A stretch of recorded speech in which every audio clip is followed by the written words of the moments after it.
much of a line, recruiting line, those two events can you tie to getting those kind of talents, I guess? I don't know. I honestly don't know the answer to that question. You would have to ask them, I think, and what impact those events had on them thinking Wichita State was a college destination or a program destination. I'm sure there was some factor. It had to factor into their, at least us being even in the ballpark to recruit them. Each of those guys, those two that you mentioned in particular, Marcus and Landry, had some pretty nice offers, big time Power 5, whatever you want to call them, offers, and they chose us.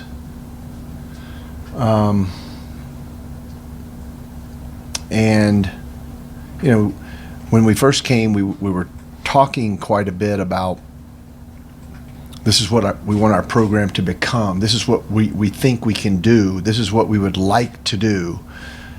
And that's one thing, but then to actually do some of those things and go to a Final Four and be a 1 seed, 34-0 going into the tournament, those are accomplishments. It's not a wish list. So that'd be interesting to find out. I hope you ask them that question.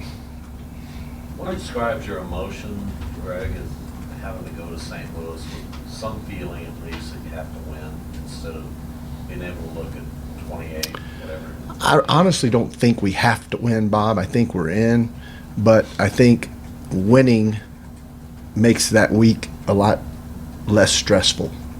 The week after the tournament and before the Selection Sunday. I think we're in.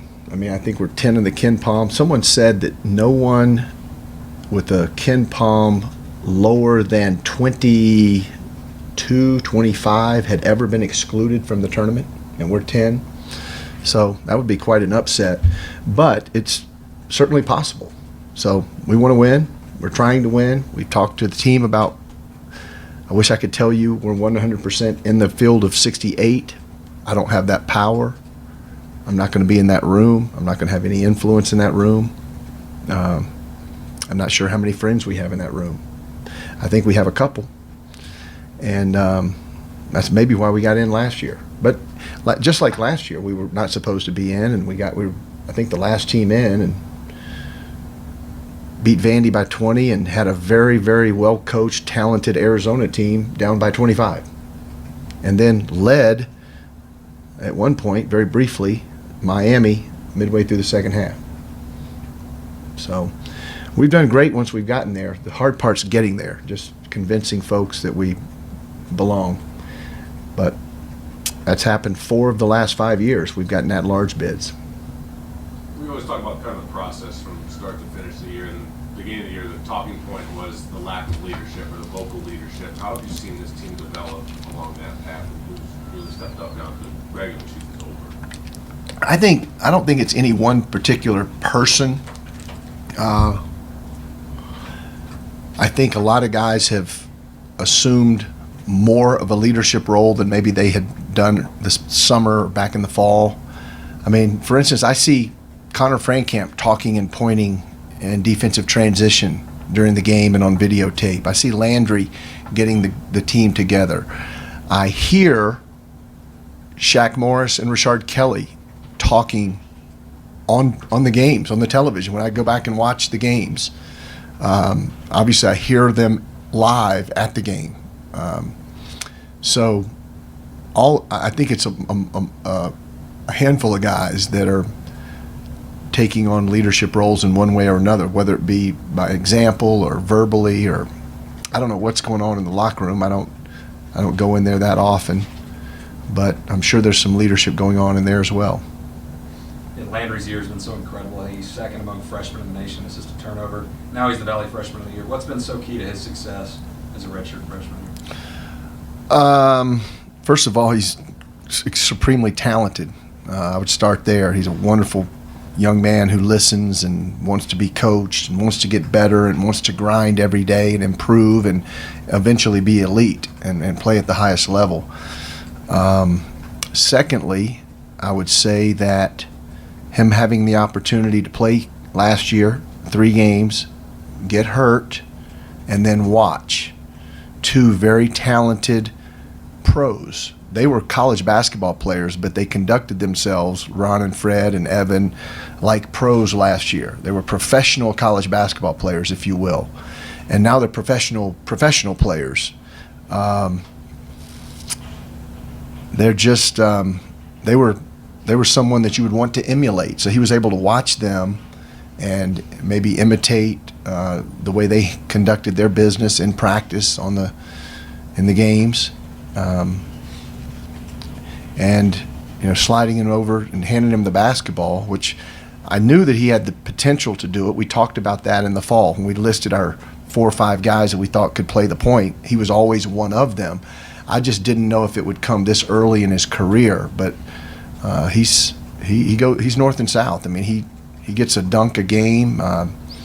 He's pretty good cutting to the basket, driving to the basket. I remember the 2 drives that he made against Oklahoma with a high ball screen that just finished to the right side on one time, the left side the other. Pretty talented. I want to congratulate I want to congratulate Marcus for being first team, Connor and Shaq for being third team, Brown for being all defensive team, and Landry for being freshman of the year and all newcomer, as well as Darrell Willis being all newcomer.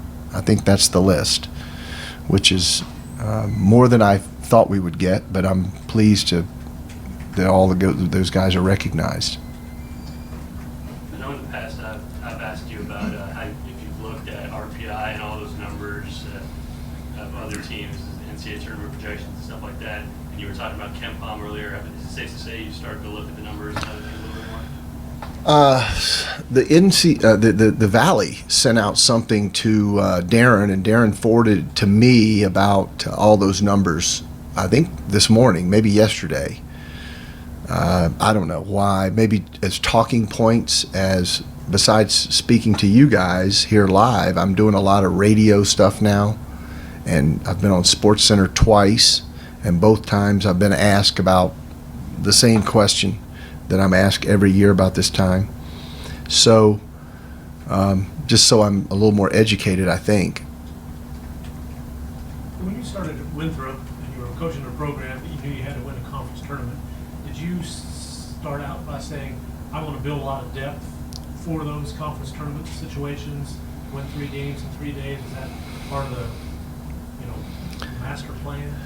I'm not sure I was that smart to be thinking that far in advance. I just like to have a lot of depth because it's like insurance. It's like, foul trouble or injury, you're protected a little better. Plus, if you don't like the way someone's playing in a game, you have an alternative. But it is certainly favorable to have more depth as opposed to less depth when you have to play 3 games in 45 hours.